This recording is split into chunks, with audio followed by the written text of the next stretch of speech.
Hi hello నమస్తే welcome to our channel. This is Amala. ప్రస్తుతం మనతో మాట్లాడడానికి సీనియర్ జర్నలిస్ట్ దాము బాలాజీ గారు ఉన్నారు. వారితో మాట్లాడదాం. Hi sir. ఈ నెల 23న సాహిల్ అనే యువకుడు BMW కార్లో బాగా డ్రింక్ చేసి డ్రైవ్ చేశాడు. అది ప్రజాభవన్ దగ్గర గవర్నమెంట్ ప్రాపర్టీని ధ్వంసం చేశాడు. దీనిలో పోలీసులు కూడా కుమ్మక్కయ్యారు. దీని గురించి ఎలాంటి చర్యలు తీసుకోబోతున్నారు సార్? ఇదొక ఇంట్రెస్టింగ్ కేస్ అండి. అంటే మనకి సినిమాల్లో చూస్తుంటాం ఇలాంటివి. నేను ఒక హాలీవుడ్ సినిమాలో యాజిటేజ్గా చూశాను సేమ్ సంఘటన. ఆ హాలీవుడ్ సినిమాలో ఏంటంటే ఒక యాక్సిడెంట్ చేసి ఒక మనిషిని ఒక అబ్బాయి చంపేస్తే వాళ్ళ ఇంటికి వస్తాడు.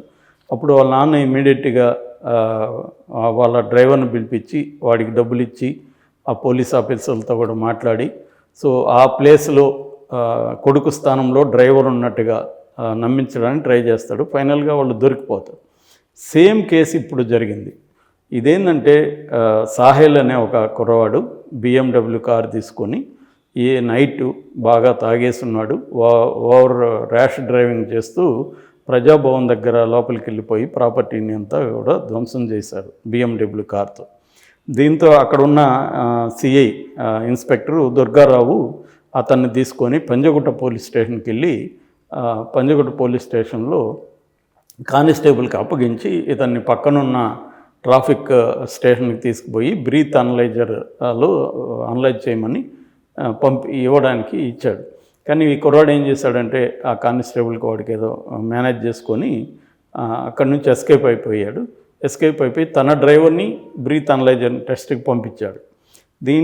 పంపించి అక్కడి నుంచి ఏం చేశాడంటే ఈ దుర్గారావు సహాయంతో అతను ముంబై నుంచి దుబాయ్ వెళ్ళిపోయాడు సాహిల్ అనే అబ్బాయి. సో ఇప్పుడు అతను పట్టుకోవాలన్నా దుబాయ్లో ఉన్నాడు. దుబాయ్ నుంచి తీసుకురావాలి. అతని మీద ఇప్పుడు లుకౌట్ నోటీసులు కూడా రిలీజ్ చేశారు. దీని మీద పై అధికారులు కంప్లైంట్ వెళ్ళింది. పై అధికారులు దుర్గారావును సస్పెండ్ చేశారు. ఇప్పుడు అతన్ని పట్టుకునే పనిలో ఉన్నారు. ఇది బేసిక్ సంఘటన. ఇతను ఎవరు అనుకున్నప్పుడు ఇతను బోధన్ మాజీ BRS ఎమ్మెల్యే మహమ్మద్ షకీల్ అమీర్ ఇతని పేరు. ఇతనికి కూడా క్రైమ్ హిస్టరీ ఉంది. 2007లో ఇతను నకిలీ పాస్పోర్ట్ కేసులో ఇతను అప్పట్లో సంచలనం అయింది ఆ కేసు. అంటే 16 ఏళ్లకు ముందు కరెక్ట్గా తండ్రి క్రైమ్లో ఉంటే 16 ఏళ్ల తర్వాత కొడుకు క్రైమ్లో ఉన్నాడు. సో ఈ 2007లో ఏం జరిగిందంటే అప్పట్లో గుజరాతీ వాళ్ళని అమెరికా సహా అనేక దేశాలు అలో చేయడం లేదు. ఆ టైంలో వాళ్ళని దొంగ పాస్పోర్ట్లు క్రియేట్ చేసి వేరే రాష్ట్రాల ద్వారా పంపించే పని ఈ షకీల్ మహమ్మద్ చేశాడనమాట. సో ఆ కేసులో అప్పుడు ఉన్నాడు. దాని తర్వాత లాస్ట్ ఇయర్ కూడా ఈవేళ కారే ఎవరిది ఈ షకీల్ బోర్డు ఉన్న కారు ఈ మన దుర్గం చెరువు ఉంది కదా, దుర్గం చెరువు బయట దుర్గం చెరువు నుంచి జూబ్లీ హిల్స్ వచ్చే రూట్లో 2022 మార్చి 17న అది కూడా అక్కడ ఉన్న ప్లాట్ఫామ్ మీద బతుకుతున్న కొంత బడగలు అంటారు వాళ్ళని, మహారాష్ట్రకు చెందిన వాళ్ళు, వాళ్ళ మీదకి దూసుకెళ్తే అందులో చాలామంది గాయాలైనాయి.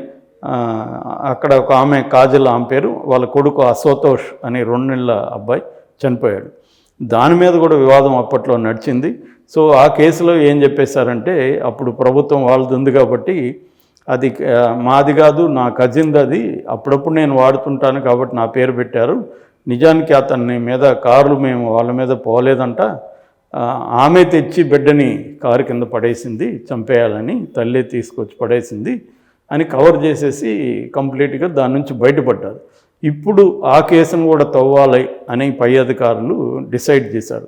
ఎందుకంటే ఇప్పుడు ఈ కేసులో పోలీసులు ఎట్లయితే కొమ్మక్కయి, ఇది నిజానికి చిన్న కేసు, ఇందులో డెత్ లేదు, ఓన్లీ పబ్లిక్ ప్రాపర్టీ ఉంది, మహా అంటే అరెస్ట్ చేసి బెయిల్ వస్తుంది.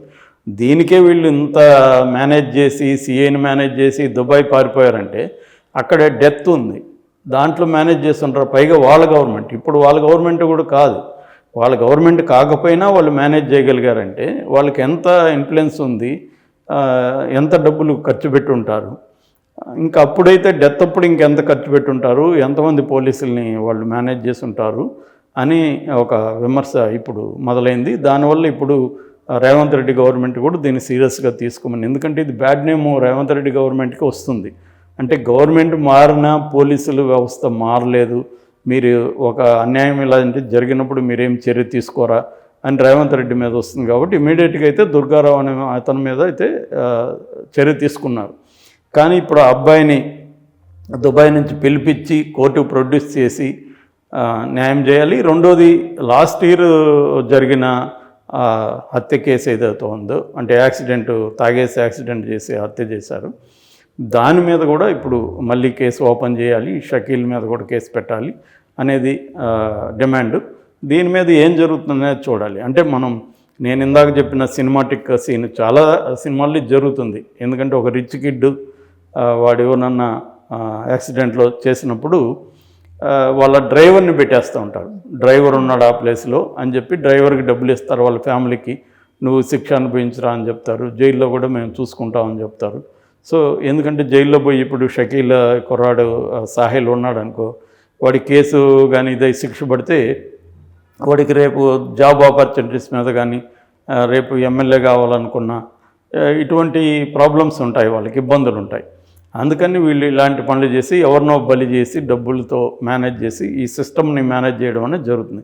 నేను అనేకసార్లు చెప్పాను, మన న్యాయ వ్యవస్థ కానీ దీన్ని ఏమంటారంటే మొత్తం లీగల్ సిస్టమ్ ఏదైతే ఉంటుందో ఇదంతా కూడా వ్యవస్థలన్నీ కూడా ప్రధానంగా powerful and rich and powerful చేతిలో ఉంటాయి. బేసిక్గా వాళ్ళకి సర్వ్ చేయడమే ప్రధాన కర్తవ్యంగా భావిస్తాయి. వాళ్ళకి ఏమాత్రం అన్యాయం చేసినా ఇది చాలా స్పీడ్గా స్పందిస్తాం. మనం చూస్తాం పెద్ద పెద్ద వాళ్ళకి అరెస్టులు అయితే అర్ధరాత్రులు కూడా బెయిల్ ఇస్తారు, అర్ధరాత్రి ఇళ్లలో కూడా జడ్జెస్ బెయిల్ ఇస్తారు. న్యాయ వ్యవస్థ చాలా వేగంగా పనిచేస్తుంది. కోర్టుల్లో కూడా ఇది అన్యాయమో ఇది ప్రజాస్వామ్యకం కాదు అని ఇవన్నీ మనతో మాట్లాడతారు. అదే మామూలు వాళ్ళకి జరిగినప్పుడు ప్రజాస్వామ్యం విలువలు కానీ ఏమీ గుర్తుకు రావు. అందుకనే జైళ్ళల్లో 70% ఖైదీలు ఎవరున్నారంటే పేద ప్రజలు ఉన్నారు, అది కూడా రిమాండ్ ప్రిజనర్స్ ఉన్నారు. ఈ రిమాండ్ ప్రిజనర్స్ 70% ఎందుకున్నారంటే వాళ్ళ తరపున ఎవరు మాట్లాడేవాళ్ళు లేదు. మొన్ననే ఒక మిత్రుడు చెప్తున్నాడు, జైల్లో ఇక్కడున్న జైళ్ళల్లో పేద ప్రజలకు ఏం చేస్తుందంటే గవర్నమెంట్ లాయర్ని ప్రొవైడ్ చేస్తుంది, కానీ ఈ లాయర్లు ఆ ఖైదీ తరఫున పనిచేయకపోవడం వల్ల ఆ ఖైదీలు బయటికి రారు. వీళ్ళకేమో జీతం వస్తుంది, గవర్నమెంట్ ఇస్తుంది, కానీ వీళ్ళు పనిచేయరు. పోనీ వాళ్ళ తరపున ఎవరైనా పాపం దయదలిచి లాయర్లు మేము మీ తరపున ఫ్రీగా వాదిస్తామని చెప్తే ఈ గవర్నమెంట్ లాయర్లు ఒప్పుకోరు. ఎందుకంటే వాళ్ళు క్లియరెన్స్ ఇస్తేనే వాళ్ళు చేయాలి, వీళ్ళు క్లియరెన్స్ ఇవ్వరు. ఎందుకు ఇవ్వరంటే ఒకటి బ్యాడ్ నేమో, రెండోది వీళ్ళకి వచ్చే ఆదాయం పోతుంది. సో వాళ్ళు చేయరు, వేరే వాళ్ళని చేయనీరు. అందుకని ఈ పేద ఖైదీలు అక్కడే మగ్గాల్సి వస్తుంది.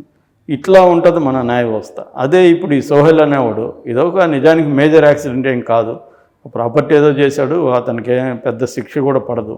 ఇటువంటి కేసులోనే వాళ్ళు మొత్తం పోలీసు యంత్రాంగాన్ని కదిలించి వాళ్ళ నాన్న రంగంలో దిగి ఇతన్ని బాంబే టు దుబాయ్ పంపించి ఎంత ఖర్చు పెట్టుంటారో మనం ఊహించుకోవచ్చు. అంటే ఎంత తప్పించగలిగారంటే ఇంకా వీళ్ళు ఎక్కువ క్రైమ్ చేస్తే ఇంకా ఎలా ఉంటుందో మనం ఊహించుకోవచ్చు.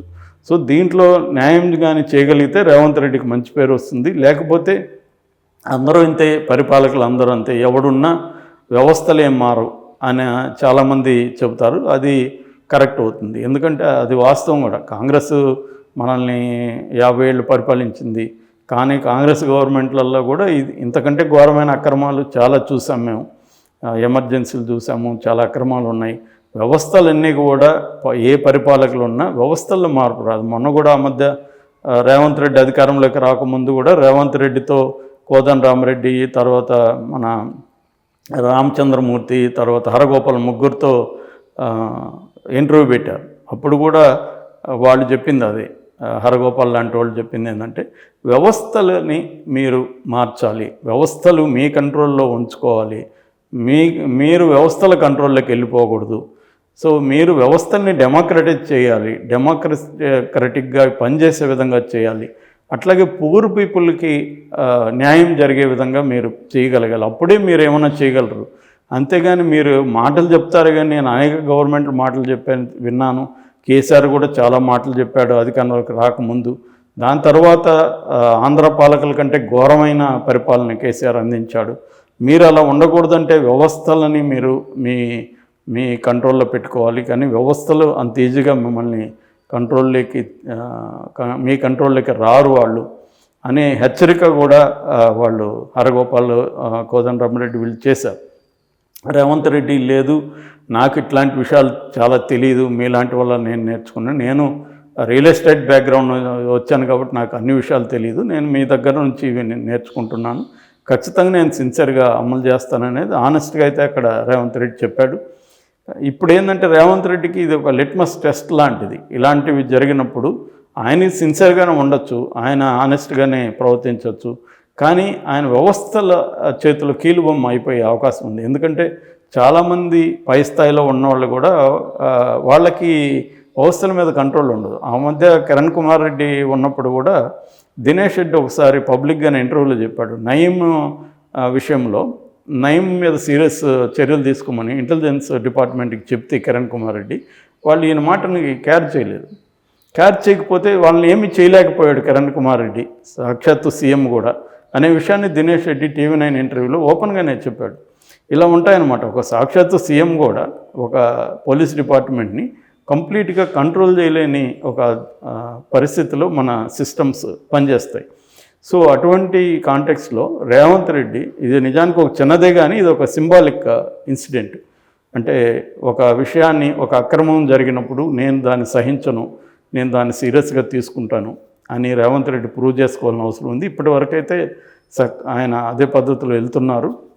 మరి దీన్ని లాజికల్ ఎండ్కి తీసుకెళ్ళి ఆ కుర్రవాడిని తీసుకొచ్చి కోర్టుకి అప్పగించి అరెస్ట్ చేసి జైల్లో పెట్టి న్యాయం జరిగే విధంగా చూస్తే మాత్రం రేవంత్ రెడ్డికి మంచి పేరు వస్తుంది. Okay sir, thank you sir. Thank you.